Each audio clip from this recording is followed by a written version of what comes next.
रजीम बिस्मिल्लाहिर्रहमानिर्रहीम। मैं राना शकील रहमान FVN पर खुश आमदेद।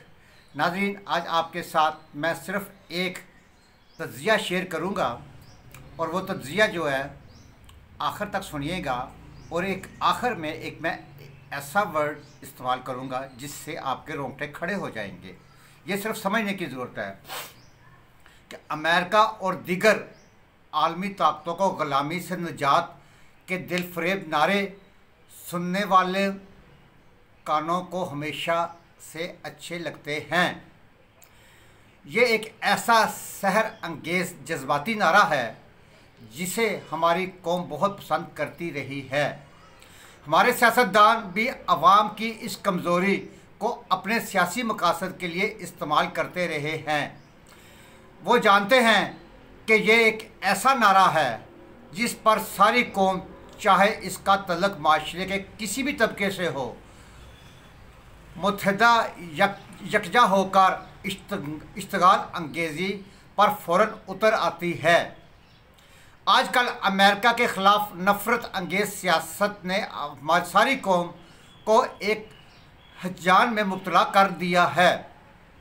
खान साहब ने अपनी सारी सियासी जदोजहद में किसी भी अमेरिका के ख़िलाफ़ बयानात नहीं दिए। किसी भी टाइम पर आपको याद होगा, अगर पिछले ये सिर्फ 3 महीने पीछे चले जाए तो कभी भी उन्होंने अमेरिका के ख़िलाफ़ कभी कोई बयान नहीं दिया। बल्कि देखा यही गया है कि वो मगरबी दुनिया से बहुत मुतासिर थे। याद होगा कि वो मगरबी की मिसालें देते हैं, स्कैंडिनेवियन की मिसालें देते हैं, यूरोप की मिसालें देते हैं। हमेशा पाकिस्तानियों को दर्स देते हुए वहाँ की जमहूरियत और अदालतों की मिसालें दिया करते थे। हमने कभी भी उनसे एक बार अमेरिका को बुरा भला कहते नहीं सुना। ज़माना क्रिकेट से लेकर 1996 में सियासी मैदान के शाहसवार बनने तक वो अमेरिका और बरतानिया की रंगीनियों में इतने खो चुके थे कि इन्हें एक लम्हे के लिए भी ग़ुलामी से निजात का ख्याल तक नहीं आया।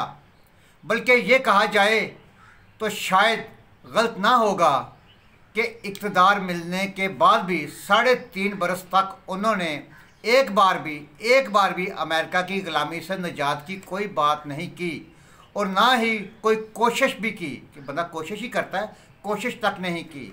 वो तो अमेरिका से अपने ज़ाती तल्लुकात कायम करने के इतने पुरजोश थे कि 2019 में अपने दौरे अमेरिका से वापस आकर जोश खिताबत में यहाँ तक कह दिया था कि ऐसा लगता है कि मैंने वर्ल्ड कप जीत लिया है। ये तो अमेरिका के नए इंतखाबात और वहाँ जो बाइडन के सदर मुंतखब होने के बाद इन्हें अमेरिका से गिला शिकवा शुरू हुआ। इन्हें उम्मीद थी कि जो बाइडन ओहदा सदारत संभालने के बाद इन्हें कोई फ़ोन करेगा और इनके लिए खैर सगाली के पैगामात भेजेगा। लेकिन जब ऐसा ना हुआ तो वो इतने मायूस हो गए कि सारी कौम को अमेरिका के ख़िलाफ़ कर दिया। ये जानते हुए भी कि उनके बहुत से नए रुफ़का का तल्लुक़ आज भी अमेरिका से वाबस्ता है। वो सारे के सारे 2018 में इलेक्शन जीत जाने के बाद, नाज़रीन आपको याद होगा, PTI वाले मेरे दोस्तों, प्यारे भाइयों, आपको याद होगा कि जब 2018 का इलेक्शन PTI ने जीता उसके बाद इन्होंने एंट्री डाली और वो सब के सब अमेरिका से आए हुए थे और मौका पाने पर वो वापस भी वहीं चले जाएंगे। ये शर्तें मैं लिख कर देता हूँ कि खुदा ना खास्ता ऐसे हालात पैदा हुए तो उन्होंने वापस चले जाना है। उनमें से कोई भी एक भी रूस या चीन नहीं जाएगा। और तो और हमारी ये जज्बाती कौम भी अमरीकी वीज़े की ख्वाहिशमंद, मतलब जितनी ये कौम हमारी ख्वाहिशमंद अमरीकी वीज़े की है वो किसी और मुल्क की नहीं। जिस शख्स या फैमिली को अमेरिका का ग्रीन कार्ड मिल जाता है वो अपने आप को खुश नसीब तस्वर करता है, जैसे उसे जन्नत मिल गई हो और ये जन्नत का इजाज़तनामा उसके हाथ में आ गया कि जब आपको किसी भी फैमिली को, किसी को वहाँ का अमेरिका का ग्रीन कार्ड मिल जाए तो वो ऐसे होता है कि जैसे मुझे जन्नत का दाखला नामा मिल गया है, इजाज़तनामा मिल गया है। इसके बरक्स हमारी कौम का एक शख्स भी रूस जाने के लिए इतना बेचैन और ख्वाहिशमंद दिखाई नहीं देगा। और ये दुरुस्त है कि ग़ुलामी और गैर मुल्की एहतजाज का पटा किसको अच्छा नहीं लगता, लेकिन इससे छुटकारे के लिए पहले हमें अपने आप को इस काबिल भी बनाना होगा, ख़ुद कफ़ालत और ख़ुद इंसारी की मंजिलों को पाना होगा। हम जब तक अपने रोज़मर्रा के अखराजात तक के लिए दूसरों के मोहताज और हाजत रवा रहेंगे, मतलब जब तक हमारी हाजतें ज़रूरतें जब तक किसी दूसरे के मोहताज, हत्ता कि यहाँ तक अगर आप अपने किसी करीबी अजीज़ के भी मोहताज रहेंगे तो आज़ादी की नेमतों से बेहतरमंद और लुत्फ़ अंदोज़ नहीं हो पाएंगे। अमेरिका के ख़िलाफ़ हमारे नारेबाजी से अवाम को भड़काया तो जा सकता है, लेकिन इसकी ग़ुलामी से छुटकारा हासिल नहीं किया जा सकता। खान साहब ने अपने दौरे हुकूमत में अमेरिका की ग़ुलामी से निजात के लिए ऐसा कौन सा कारनामा सर अंजाम दिया था जिसके बाद हम ये उम्मीद लगा सकें कि वाकई इल्लामा इक़बाल के फ़लसफ़ा खुदी की अमली तस्वीर हमें मिल गई है।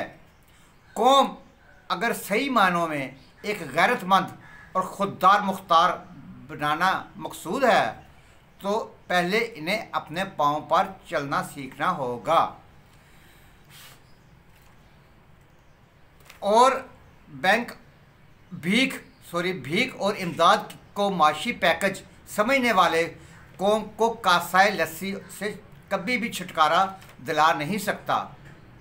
लंगर खानों और शेल्टर होम्स बना के हम इन्हें और भी मुताज और ग़ुलाम ज़िंदगी गुजारने का आदी बना रहे हैं। हमें अपने लोगों को रोज़गार फराहम करना है और इन्हें इस काबिल बनाना है कि वो 2 वक्त की रोटी के लिए लंगर खानों की तरफ ना देखें। फैक्ट्रियां और कारखाने बनाकर बेरोज़गार नौजवानों को काम पे लगाना चाहिए। आज हमारा पढ़ा लिखा नौजवान रोज़गार ना मिलने की वजह से चोरी और डकैती की वारदातों की तरफ माइल होता जा रहा है। हमारा हाल भी कीनिया, इथियोपिया और सोमालिया से बदतर होता जा रहा है। हम जिन ज़रूरी अजनास में पहले खुद कफ़ील हो चुके थे, खान साहब के दौर में एक बार भी फिर वही अजनास इंपोर्ट करने पर मजबूर हो गए। हमारा तजारती खसारा इस कदर बढ़ चुका है कि कोई भी माहिर माश और इक़्तिसादियात उसे सुधार नहीं सकता। मुल्की माशियत इतनी ख़राब हो चुकी है कि खुदा न खास्ता श्रीलंका की तरह डिफ़ॉल्ट और दिवालिया होने को है। पाकिस्तान ने दिवालियापन का नाम तो सुना है मेरे प्यारे भाइयों, मेरे नाजरीन, सिर्फ दिवालियापन का नाम सुना है। पाकिस्तान डिफ़ॉल्ट होने में सिर्फ और सिर्फ हम श्रीलंका से 5 माह पीछे हैं। नाज़रीन, इस बात पे ज़रूर गौर कीजिएगा और खुदा न खास्ता, अल्लाह न करे, आप श्रीलंका के हालात देखें, जानिए और समझिए कि वो लोग किस तरह ज़िंदगी गुजर बसर कर रहे हैं। इसके बारे में मैं इंशाल्लाह अगले व्लॉग में श्रीलंका की हिस्ट्री बयान करूँगा आपके साथ। अल्लाह हाफ़िज़।